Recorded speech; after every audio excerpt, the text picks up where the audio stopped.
1.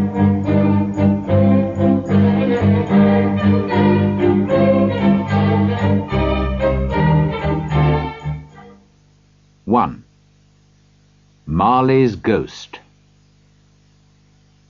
It is important to remember that Jacob Marley was dead. Did Scrooge know that? Of course he did. Scrooge and Marley had been partners in London for many years, and excellent men of business they were too. When Marley died, Scrooge continued with the business alone. Both names still stood above the office door. Scrooge and Marley. Sometimes people who were new to the business called Scrooge Scrooge, and sometimes Marley, but he answered to both names. He did not care what name they called him. The only thing that mattered to him was the business and making money. Oh, he was a hard, clever, mean old man, Scrooge was. There was nothing warm or open about him. He lived a secretive, lonely life, and took no interest in other people at all. The cold inside him made his eyes red, and his thin lips blue, and his voice high and cross. It put white frost on his old head, his eyebrows, and his chin. The frost in his heart made the air around him cold too. In the hottest days of summer, his office was as cold as ice, and it was just as cold in winter. Nobody ever stopped him in the street to say, with a happy smile, "My dear Scrooge, how are you? When will you come to see me?" No poor man asked him for money. No children asked him the time. No man or woman ever, in all his life, asked him the way. Animals, as well as people, were afraid of him. Dogs used to hide in doorways when they saw him coming. But what did Scrooge care? It was just what he wanted. He liked being on the edge of people's busy lives, while warning everyone to keep away from him. One Christmas Eve, old Scrooge was working busily in his office. It was cold, frosty, foggy weather. Outside, it was already dark, although it was only 3 o'clock in the afternoon, and there were candles in all the office windows. The fog covered everything, like a thick grey blanket. Scrooge kept his office door open, in order to check that his clerk, Bob Cratchit, was working. Bob spent his days in a dark little room, a kind of cupboard, next to his employer's office. Scrooge had a very small fire, but Bob's fire was much smaller. It was very cold in the cupboard, and Bob had to wear his long white scarf to try to keep warm. "Merry Christmas, Uncle! God bless you!" cried a happy voice. Scrooge's nephew had arrived. "Bah!" said Scrooge crossly. "Humbug!"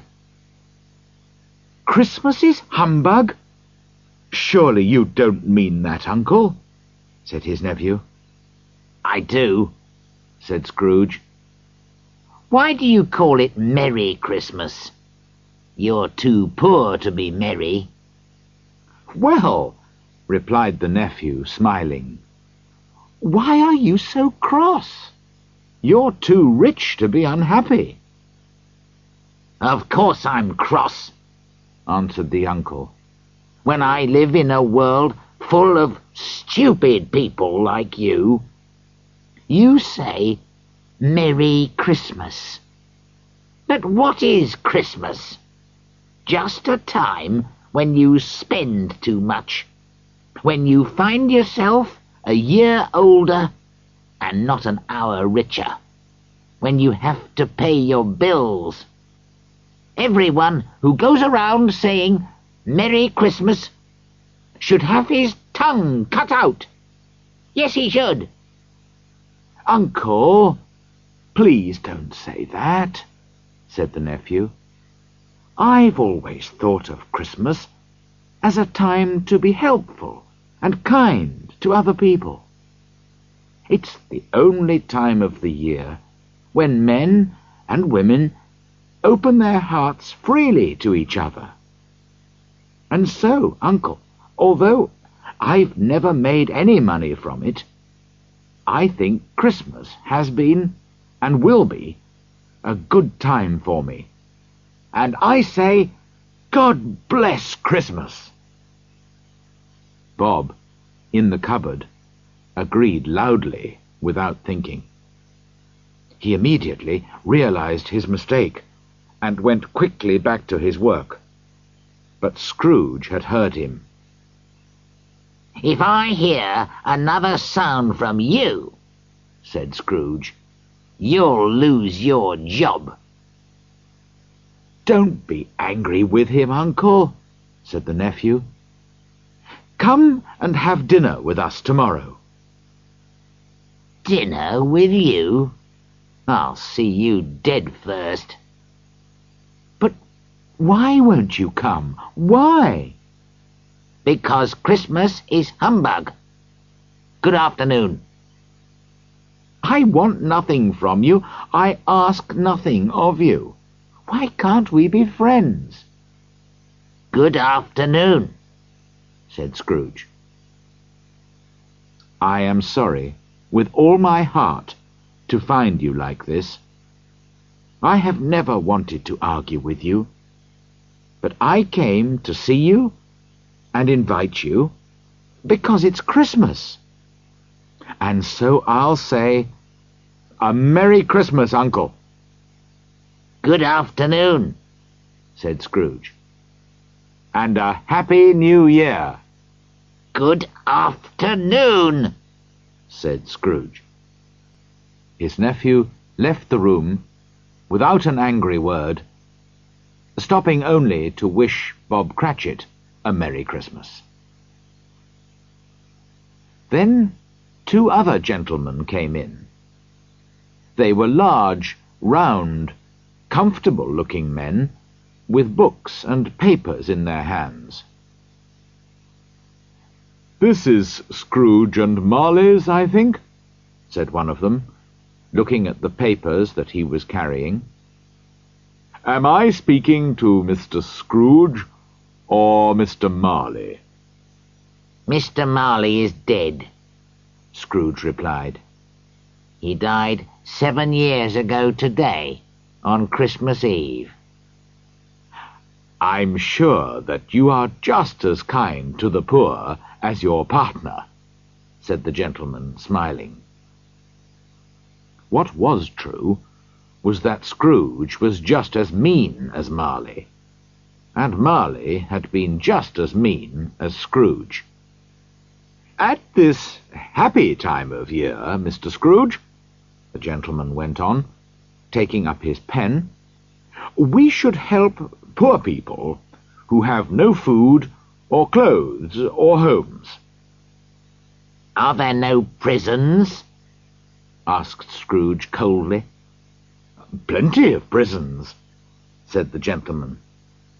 "And the workhouses, where poor people can live and work? Are they still open?" "Yes, they are, I'm sorry to say." "I'm happy to hear it," said Scrooge. "I thought, from what you said at first, that perhaps these useful places were closed." for some reason. But some of us feel, replied the gentleman, that these places don't offer enough to poor people. We're hoping to give some meat and drink, and wood for a fire, to people who need all these things. This is a time when we should all be able to enjoy ourselves. How much will you give, sir? Nothing, Scrooge replied. I don't have a Merry Christmas myself, and I won't pay for other people to be merry. We all have to pay for prisons and workhouses. They cost enough. The poor will have to go there. Many can't go there, and many prefer to die. If they prefer to die, why don't they die then? There are too many people in the world, so it's a good thing if some of them die. All this is none of my business. It's enough for a man to understand his own business, and not to think about other people's. I'm a very busy man. Good afternoon, gentlemen. The gentlemen shook their heads a little sadly and left the office. Scrooge went back to his work, feeling pleased with himself. Now the fog was at its thickest outside, and the cold was biting. Lights shone brightly from the shop windows. People were hurrying here and there, rich and poor alike, to buy what they needed for tomorrow's Christmas dinner. At last it was time to close the office. Scrooge got up slowly from his desk. Bob was waiting for this moment, and he immediately put on his hat. You'll want a holiday all day tomorrow, I suppose, said Scrooge. If you don't mind, sir. I do mind. It's not fair. I have to pay you for a day's work when you don't do any work. It's only once a year, sir, said Bob politely. That's no reason for robbing me every 25th of December, said Scrooge, putting on his coat. But I suppose you must have it. Be here early next morning. Yes, sir, I will, I promise, Bob said happily. Scrooge walked out without another word. When Bob had closed the office, he ran home to his family in Camden Town as quickly as possible. Scrooge always used to eat his dinner alone, in the same miserable little eating-house.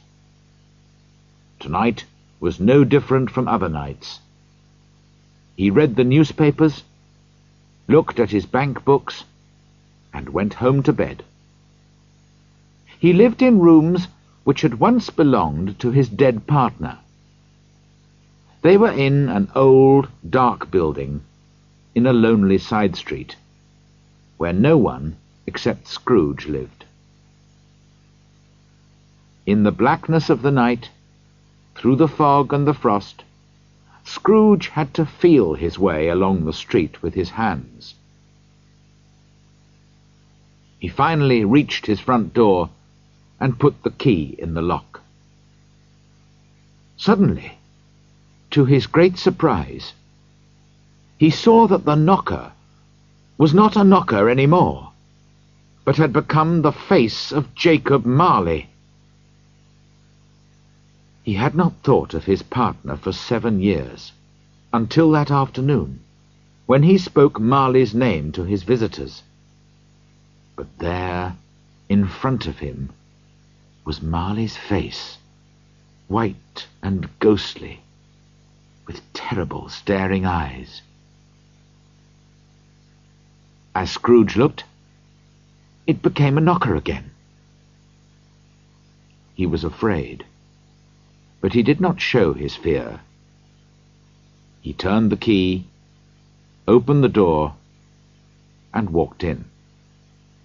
He did look around before he shut the door, and he did look behind the door to see if anyone was hiding there. But there was nothing there. He shut the door with a bang to show that he was not afraid.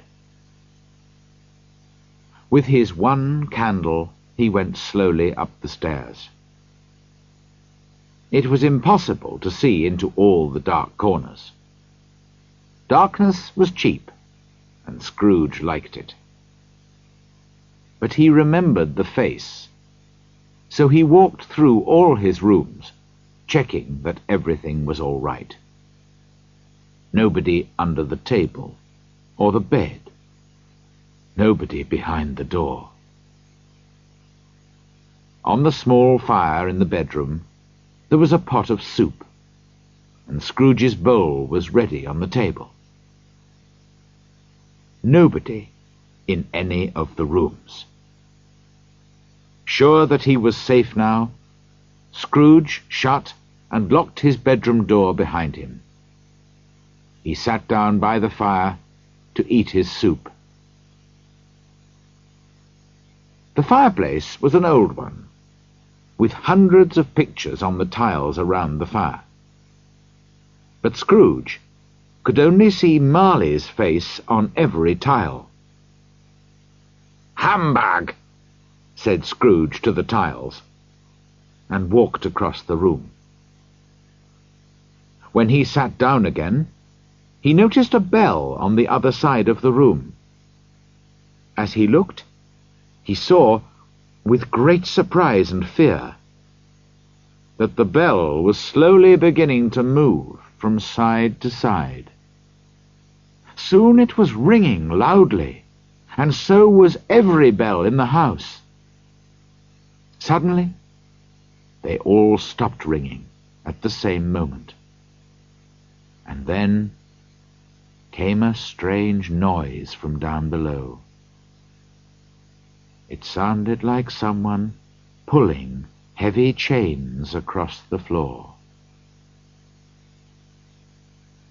Scrooge remembered hearing that ghosts in old houses sometimes pulled chains behind them. Then a door below opened with a crash, and the noise started coming up the stairs. It was coming towards his door. "It's humbug still!" cried Scrooge. But the colour left his face when, without stopping, it came straight through the heavy locked door and appeared in front of him. It was Marley's ghost. Scrooge could see right through its body. Around its middle was a long chain, which had money boxes, keys, bank books, and heavy purses on it. The ghost's death-cold eyes stared fixedly at Scrooge. "Well?" said Scrooge, trying to pretend that nothing strange was happening. "What do you want? And who are you?" "In life I was your partner, Jacob Marley." "It's humbug, I tell you," said Scrooge. "There are no ghosts." But when he said this, the ghost gave a terrible cry and shook its chain in a very frightening way. At once Scrooge fell on the ground in great fear, crying, "Yes, yes, you are real. I see that now. Why have you come? Why do ghosts come back from the dead? Tell me, Jacob." "The spirit of every man who does not help other people in life has to travel endlessly through the world after his death. We have to carry the chains that we made for ourselves in our lifetime. Do you, Ebenezer Scrooge, recognize my chain? It is very like the one that you wear. Scrooge looked around him, but could see no chain. Jacob, he said, please tell me more.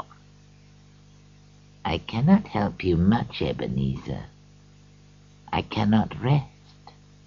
I cannot stay anywhere for long.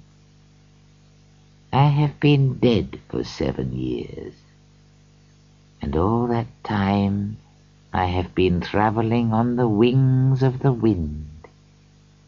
No peace, no rest for me in death, because I was never good or kind in life. But you were always a good man of business, Jacob, said Scrooge, who was now beginning to worry about his own life. Business, cried the ghost miserably. Why didn't I think of people as my business? I thought only about making money, not about being kind and helpful to other people. Listen to me, Ebenezer. I am here tonight to warn you. You still have a chance to save yourself from what has happened to me. 3 spirits will come to visit you. The first tomorrow at 1 o'clock. The second at the same time the next night. And the third at midnight the following night. You will not see me any more, and for your own peace after death, remember what I have told you. The spirit walked slowly backwards to the window, which began to open. When the ghost reached the window, it held up its hand, and Scrooge listened. He could hear a noise of sad crying in the air. The spirit began to cry too, and it moved out into the frosty, dark night to join the others. Scrooge ran to the window. Outside, the air was full of spirits, all wearing chains like Marley's ghost, all crying miserably as they realized, too late, the terrible mistakes that they had made in their lives. Little by little, the spirits and their voices disappeared into the fog and the darkness, and the night was silent again. Scrooge closed the window and checked his bedroom door. It was still locked. He started to say, "Humbug," but stopped suddenly. Perhaps because he was very tired, or because it was late, he went straight to bed without taking off his clothes, and fell asleep immediately.